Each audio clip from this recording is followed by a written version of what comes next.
Welcome to Charlie Jane Speakers Radio. This is the show where we share speaking tips, tools, and resources to help you grow your public speaking business. Our goal at Charlie Jane is to get you, the speaker, on the platform in front of thousands of people so that you can teach and motivate your audience, enriching and empowering them to lead fulfilling lives. And now, here's your host, Wendi McNeil.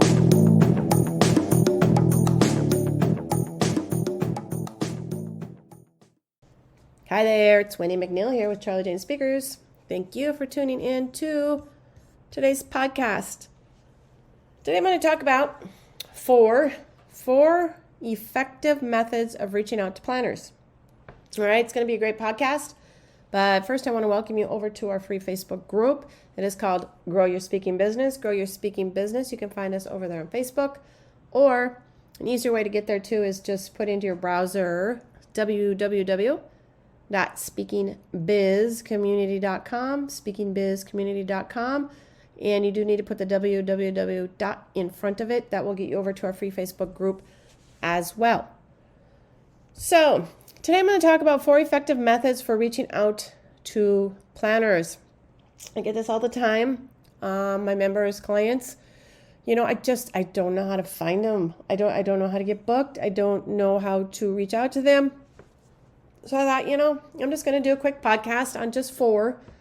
There's multiple ways of doing this, but this is just 4 effective methods for reaching out to planners, okay? There really isn't, there's simply no getting around contacting event planners when finding opportunities to speak, okay? Yes, you can, revamp the planner page on your speaker website and, other inbound marketing methods, but that takes time, right? It all takes time. Don't stop doing it because you need to do it. But you cannot take a quote unquote, build it and they will come, right? Approach to landing speaking gigs. You need to go out there, excuse me, and you need to grab them yourself. So with that in mind, this podcast is going to give you a quick overview of 4 of the best methods in my experience of working with planners and speakers for almost 2 decades of reaching out to planners that result in landing speaking gigs. Okay, number one, call them. Okay, call them. There's no getting away from it. Okay, you need to call planners to make those initial connections. I know. Nobody likes cold calling, right? Nobody likes to cold call. But if you're willing to put your neck out on the line, you're going to reap the rewards. You are going to reap the rewards. Remember, you're not pressure selling them into anything, right? You're simply making them aware that you exist. Also, bear in mind that these are people that are actively looking to book new speakers. So it's not like they're going to just hang up the phone, okay? They may say, can I take your information and jot it down? If that's the case, I want you to make good notes of this so you can follow up with them.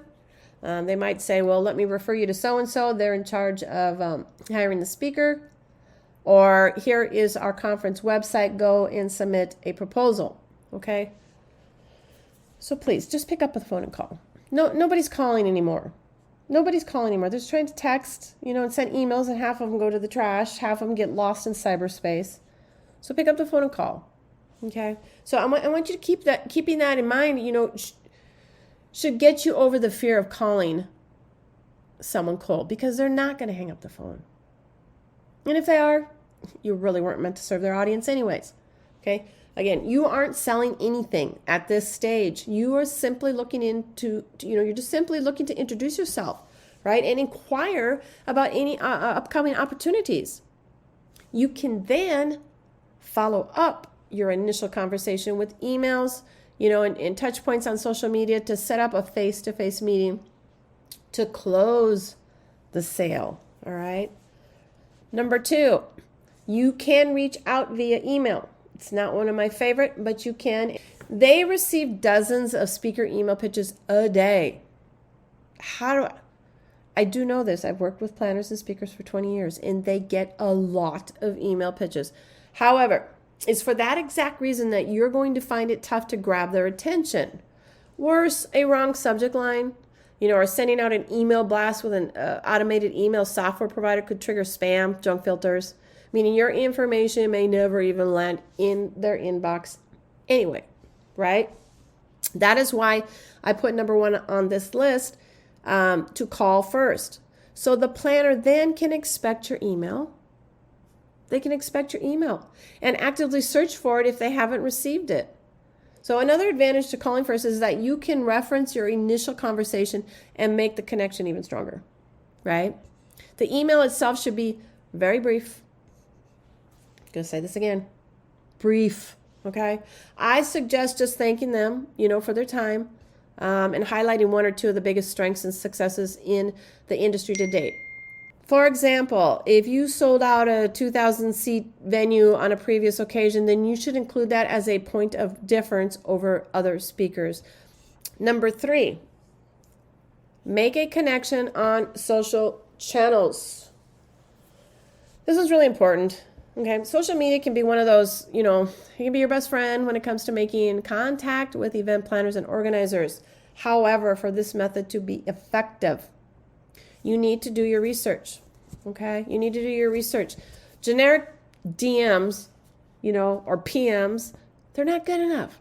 You need to know everything about this event organizer before you initiate contact. It's the only way you're going to open the doors of opportunity. So, when you're researching conferences you want to participate in, you want to be on their stage, find the organizer on social media, okay? And get busy with your online detective work to find out as much as you can about them. Okay, as much as you can find out about the conference, their mission, whatever it may be, before making a connection. Because then they will know that you did your due diligence, that you care, and that you want to be on their stage. It's also an excellent idea to be social, okay? One little message isn't going to give you much, probably. So instead, I want you to set aside time occasionally. I want you to like their stuff. I want you to comment their stuff. I want you to share their content. Allowing you to occupy their notifications and keeping you front of mind when they next consider booking new speakers. All right. This is a great marketing strategy, and I think you should incorporate it into your weekly marketing strategies. Now, I don't want you to be annoying. Okay, because there's a fine line there. Okay, I want you to not be annoying because I don't want them to block you. And I don't want them to not consider you for a speaking event. So I would say not any more than 3, maybe 4 interactions a week. Just gentle interactions, okay? Because they will notice. Don't think they won't, but they will. All right? Because if you do any more than that, really, you're going to annoy them, like I said, into blocking you and slamming the door shut on any chances of speaking at their conference or event. So maybe 3 to 4. Number 4 is direct mail. You have probably heard me in a podcast or on my blog post talk about direct mail. I'm a big fan. I've spoken about the power that direct mail still has today, even in 2022. Event planners are far more likely to open a snail mail than any email campaign. Okay? So never write off this method of reaching out. That said, you will need to get creative to grab their attention. Okay? So like a plain white envelope is just not really probably going to do it.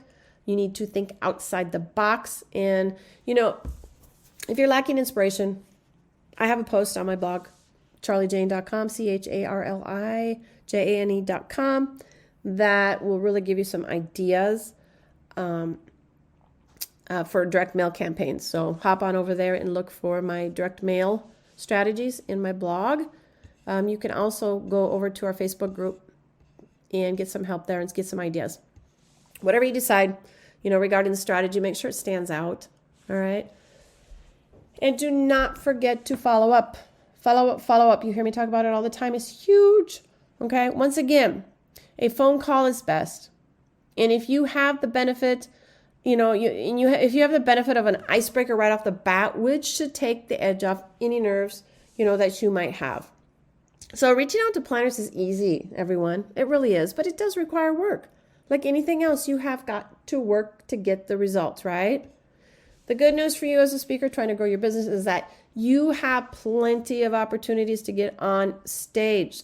thousands and thousands and thousands every single day. And today, even more, because there's not only live events, you've got a trazillion virtual events going on, hybrid, all kinds of opportunity. The only thing standing in your way is a lack of planners knowing that you exist, okay? So you got to get yourself out there.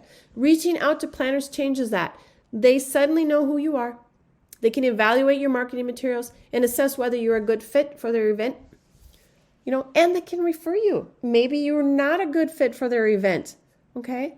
But they know somebody that could use a speaker and that you'd be perfect for. The one drawback is that it's a numbers game, right? You can't contact one event planner expecting to hit the jackpot.